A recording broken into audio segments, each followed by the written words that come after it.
Okay, and welcome to the Lucidess podcast. My name is Shelley Sawyer Jensen, and I created Lucidess a little over 2 years ago in response to a call from my soul to share my voice with the world, what I was learning in my journey.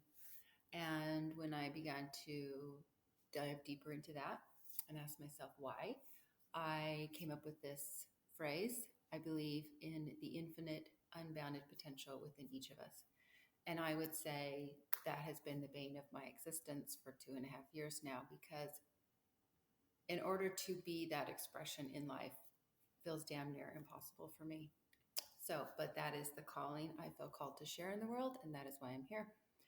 And I explore everything in Lucidess because if you know anything about the world, everything's connected. And so you can't touch one thing without touching another. And also because I don't have a I'm I am able to monofocus on one thing for a very long time, and then I want to focus on something else for a very long time. So I want to delve into all areas of life and of the world. So that's how Lucidess came about. What I want to share today is the story behind the story. We're talking 2020, and I had just chosen to end a relationship with someone that I held so near and dear to my heart. And wondered if maybe this would be my second marriage. So it was to that extent where the possibilities were there. I look back now and realize never, it was never going to happen. But the love was there. The love was there. So a lot of heartbreak when it ended. And I've spoken about it before. So it's 2020. Living in Telluride, Colorado. There's no better place. I just love Telluride. Can't say enough about it. Interesting. I have my Mangala Yoga Telluride shirt on today. I didn't plan that. That just kind of fell into place. So if you have a chance to go to Telluride, you can drop into Mangala. I taught there for a little while. Anyway, so it's 2020. I'm in Telluride, Colorado, staying with my dear friend. Just adore her. She's fabulous. And I wake up one night just with a heartache, an indescribable heartache. And it wasn't, when I used the words, I didn't say heartbreak, right? I said heartache. And I just realized that in the moment, because my heart wasn't breaking. It was just a deep ache. But there was something both tragic and beautiful about it. It wasn't even tragic. It was just heartache. And as I was laying in bed, of course, something said, grab your laptop, pull it on over, let's get to work. It's like 3 a.m. I don't know. Well, whatever. I listen. I pull my laptop over, and I start typing out this very simple short story. And you'll see when I read the story to you, there are not very many words. Maybe there are 100 words in the book. I don't even know. It's a very short book. And I'm going to put that it's a children's book because most of the story is told through illustration. So that's considered a children's book. And if someone said, well, what age range is for it? I'd say, well, if you're alive, then you probably fall within the age range of what this book is for, because it is about life. It's the most ancient story. It's been told a million times, but it's never been told this way. So I'm going to share a story with you that is as old as life, because it is life and death and renewal, regeneration, rebirth, right? There's no older story than that, but never told in quite this way. And so much of the story is through the illustration. Here's the irony. I cannot draw to the point where when I think my kids, we do the sidewalk chalk, or just, did a lot of art. I love to be creative, but drawing is definitely not my forte. And I think my daughter was around 4.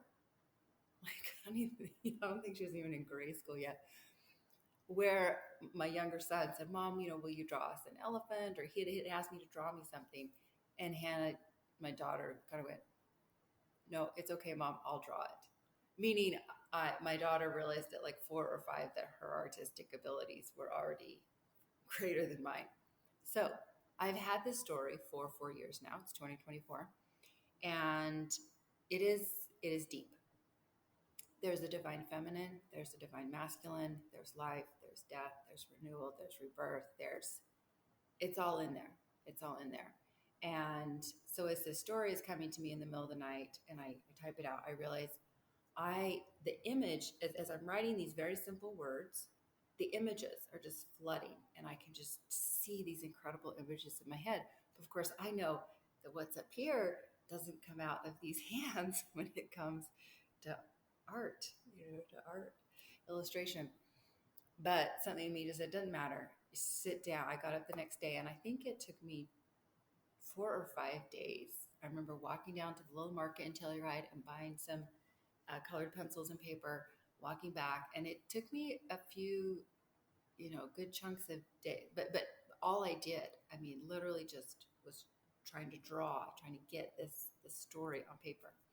I wish I still had those. I remember at some point in this process, I was moving and I was frustrated with the whole thing. Like, why did I wake up in the middle of the night with this dumb story and spend all this time drawing these pretty mediocre pictures as well? And so I threw them away. That's me. That's how I am. I'm very quick to throw things away. I'm really great when you need to organize stuff. I will help you organize and get stuff out. But if you want to keep track, if you want to keep something, I'm probably not the person to give it to. Okay, so those pictures, I wish I still had them. I illustrated it in its entirety that first time. And the reason I bring this up is because I have asked multiple people to illustrate the story and they read it and they're like, yes. And then they start and they just fall in to like a pit of their own making, and they can't finish. And some of them get 4 pages. Some get 1 page in and then they're like, I can't do this. A couple of them have gotten, one of them specifically got over halfway. And then she was like, I can't finish. Like I literally just, it's too much. It's too much. It's brought too much for me. So what I'm saying is this story is ancient, it's old, and it is 100% true in 100% of people's lives. There's no one on this planet who will not experience life, death, and rebirth in some, meaning the seasons, we could just look outside the window. We experience it outside. We can watch that happen. A pet, maybe a person in your life. It may be a job that you loved, an occupation that you loved, but this cycle is 100% true for 100% of the people on this planet. And it is singularly, possibly the most difficult one, right? To live and die and regenerate, to live and die and regenerate, to do that cycle over and over and over. We do it with every breath. We do it with every day. We do it with every season. We do it. You will die. You will die. I don't know if you'll regenerate, but when someone else dies in your life, you are called to regenerate yourself as a new being without that person's physicalness in the realm. Okay, so what I'm saying is this is a very difficult book to, and I didn't know this when I wrote it and when I first illustrated it because it just came so quickly. But on my attempts over the last 4 years to re-illustrate it, I haven't been able to finish it. Have not been able to find someone who wanted to finish it. No one else has been able to finish it. So I have done it again. In my stuckness over the last few weeks, I dredged it up. I would say it dredged me up. Here it is again. And it's like, hey, illustrate me. I'm like, not only am I not an illustrator, I'm a horrible illustrator. I don't want to, no. But anyway, so I've been working on it over the last couple of weeks. I've got 3 more illustrations to do, and then I'm going to share it with you. And what I want to share, why I'm even introducing this story. One is whether you normally watch or listen, you will want to watch this one because you can't see my illustrations otherwise. And so much of the story is illustrated. And what I want to share about this story is I didn't know. I just felt like I needed to introduce it. So I'm sitting here right now, literally waiting for the words. Why am I even introducing a children's story that I illustrated? I guess the first one is I'm hoping the first very selfish reason is I'm hoping someone sees it and says, I not only want to illustrate this book for you, I can. I can. I know this cycle. I've lived it. I know how.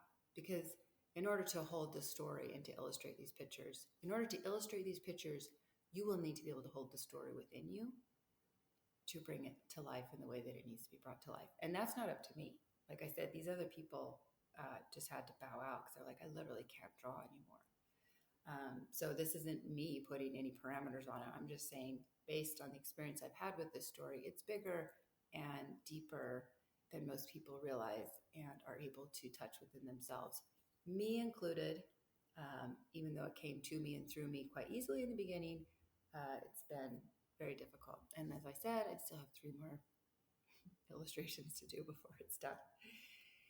But the fact that I'm actually making this video is hopeful for me. It means, okay, I think you're actually going to finish it this time and you're going to share it. And I think what I'm saying is for me.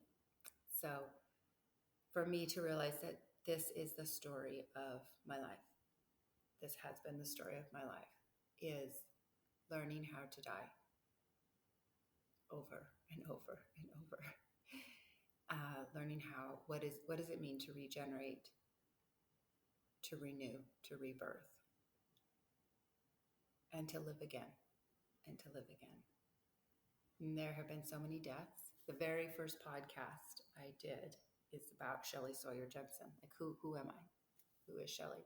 And I talk about death at, I don't remember how old I was, 6, 7, 8, 9 years old.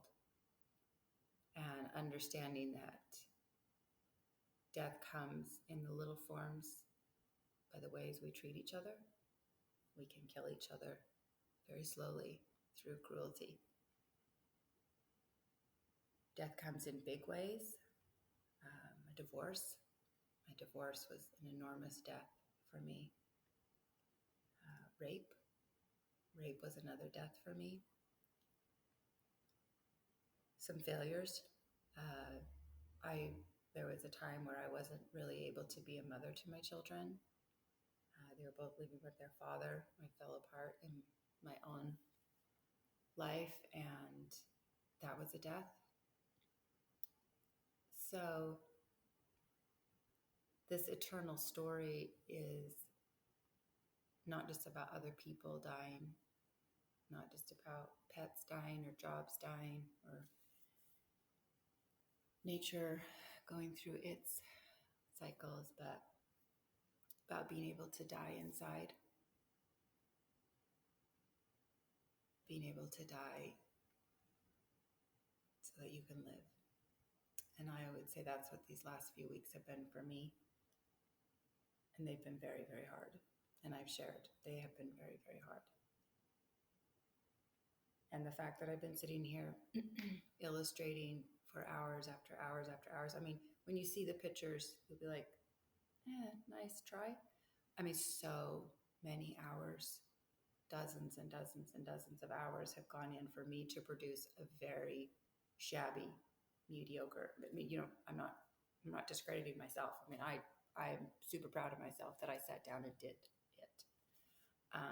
But what it takes to die, and not just die, what it takes to die, and then to go through the regeneration and rebirth, and to come back alive as someone new. And I think a lot of people think that's like new. A lot of times the new one I've learned that comes about, I don't necessarily like or appreciate in the beginning, because I may have qualities, this new me may have qualities that I have been trying really hard not to have, right? Like I know sometimes in a rebirth process, I come through and I have this really strong quality, and I go, I don't like that about me. I don't really want that. But it's insistent on being a part of the process. And looking back, I realized that new me needed to be that way for me to have the experience and do the things and find myself where I am today. So this whole regenerative rebirth process, the new me is new, but it doesn't mean she's like, he or she is shiny, perfect new, right? You're not like the newly polished diamond. You're just new. And part of that is then readjusting and going, whoa, who am I? I don't normally, I would say recently in this last rebirth process, what I'm starting to see is I'm fairly unapologetic. And I care less about people than I used to. And that kind of sounds probably more harsh than it is because I haven't tempered this new me. But yeah, I'm a little more,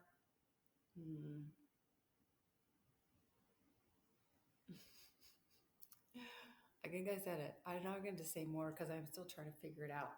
But I have tried so hard my whole life to be kind and nice and amenable, likable, right? And there's a new quality to me. I realize she don't give a fuck. And I don't really like that. I'm like, hey, like if you like, oh, if you make those waves, if you do, they're not gonna like you. And I'm not talking about friends or like some other community. I'm talking my children. I'm talking my siblings. I'm talking the core people in my life, not liking or appreciating the way I'm behaving. So this isn't like, oh, don't worry about that. No, this is like core. Like this is my family unit. So death, rebirth, renewal, regeneration, new, shiny. Now it's scary. Scary, it's hard, it's unpredictable. And it is absolutely 100% a given. Life, death, it's happening. If death happens, and after death, there's always some regenerative force that creates life again. So if you're still here after something has died, you will regenerate, rebirth in some form. Maybe not fully, maybe not wholly. You may be the butterfly that comes out with one wing open and one wing closed because you didn't allow the thing to happen the way it needed to happen, right? Like you have a say to the fullness of it, but it's going to happen. Death absolutely mandates life, right? Death is going to regenerate and give birth to life. And how you choose to participate in that is up to you. The fact that I'm the one telling this story, I guarantee you I'm probably the worst at it, right? Like I fight it, I hate it, I just enough already.